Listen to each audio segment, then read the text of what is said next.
ago, Texas really is a place to call home. And my wife and I are very blessed to be able to raise our 3 children here, and I am firmly convinced more and more than ever before, especially after traveling across the whole state, continuing to. I was just in the Metroplex yesterday and flew back late last night, but wherever you go, I'd much rather raise my children in Texas than anywhere else. Texas, we are very blessed to be able to call Texas home. I'll tell you a little bit about kind of what I've been working on back through when I was running for office and after office. One of the things that I pledged to do was to make sure that the Comptroller's office is not just a model state agency for Texas, but really a model state agency throughout the entire nation. And part of that had to start, number one, with a top-to-bottom review of the entire agency. As many of you know, we have over 20 field offices scattered throughout the state of Texas, have 4 offices in other parts of the nation. We have over 20 divisions in this office. Last night, I was in Dallas. The last event I was at was an event for Israeli bonds. And one of my counterparts, who is in Oklahoma, the Oklahoma treasurer, was there. And we were both there for this event. And our office is very different from many of the other states. And in part because they're the treasurer, they're the finance department, where we encompass so many other issues that the legislature has asked us to do. And so I felt like it was important to start with a top-to-bottom review of all of the different divisions.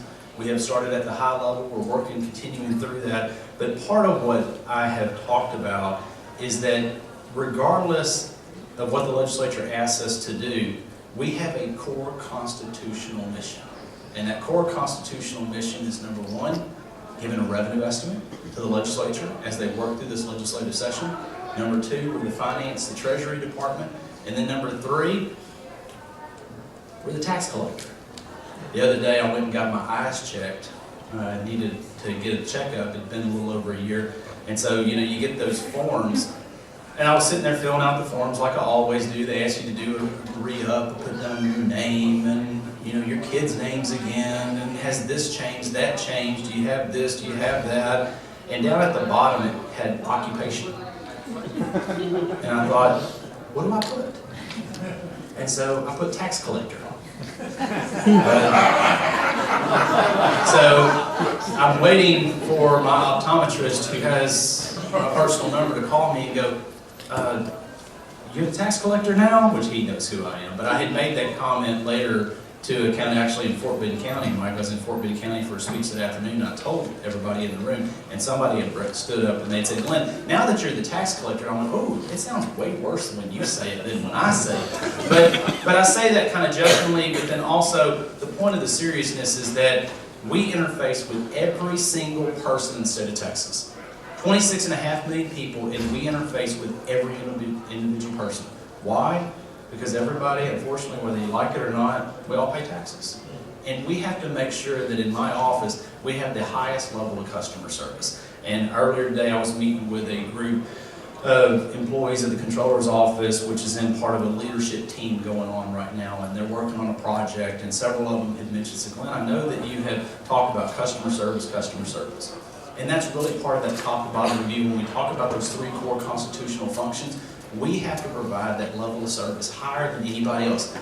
The IRS, as you've probably heard, they're looking at cutting back on service, and I think we have to improve service. We have to make sure that in the 21st century, you and I, as taxpayers, my predecessor Susan Combs did a great job with transparency. Texas has become one of the model states in making sure that you can see how your tax dollars are being spent. What are they going to? But the fact is when that went live back in 2009, 6 years later, a lot has actually changed in technology. Everybody in this room, I see some have it out on their laptop right now. Either your laptop, your iPads, your phones. You can look all kinds of stuff up here. I was giving a speech the other day, and the gentleman before me had made the point that one of the major chains pizza companies, and he mentioned their name, I didn't mention their name. It's not like I'm a NASCAR driver and I'm a sponsor with tags up here on me. But one of the brands that he had mentioned, that 60% of the pizzas that are ordered through an app.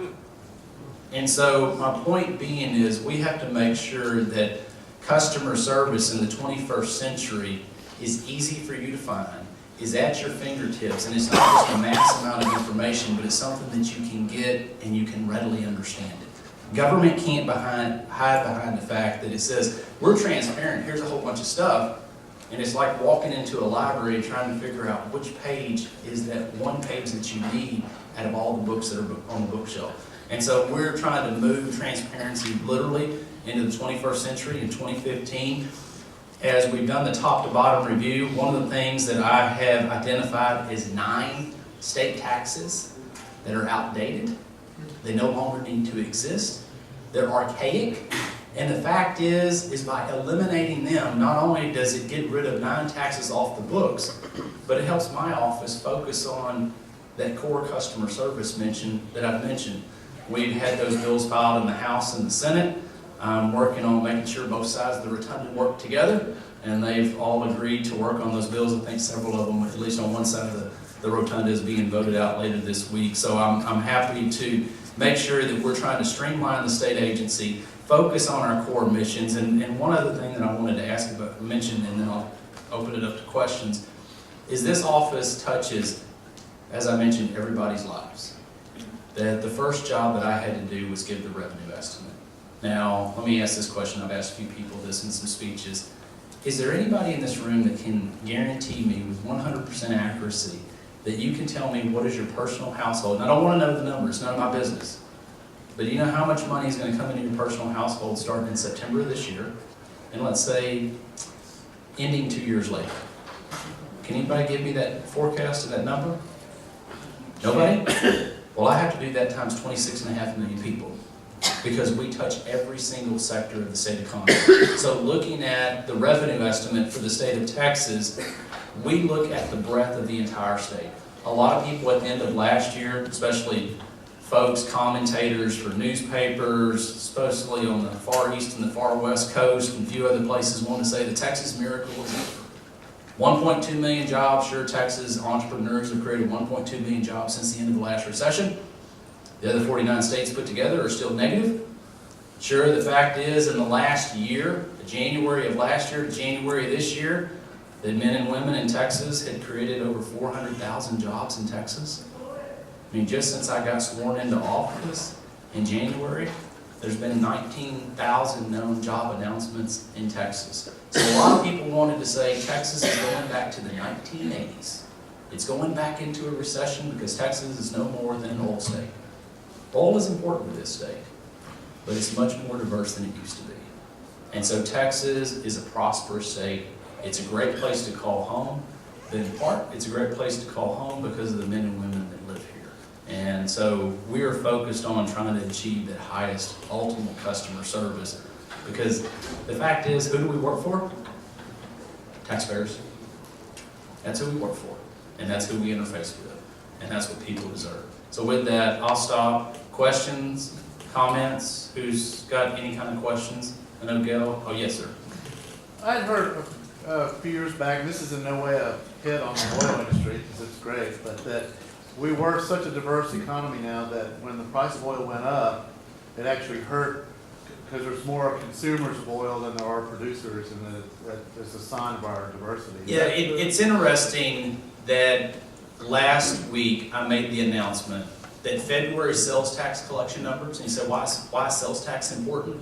Because that's the main source of income to your state government. Sales tax is the largest income driving to the state government. And so that's a big indicator of the health of the economy.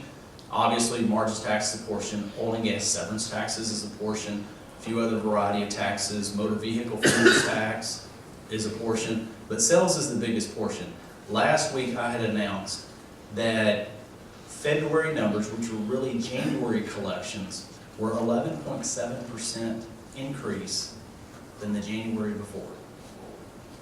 That also was the 59th month in a row that those collections have increased. Let me repeat, 59 months in a row. There's no other state that can compare to that. And so oil is important. It's very important, actually.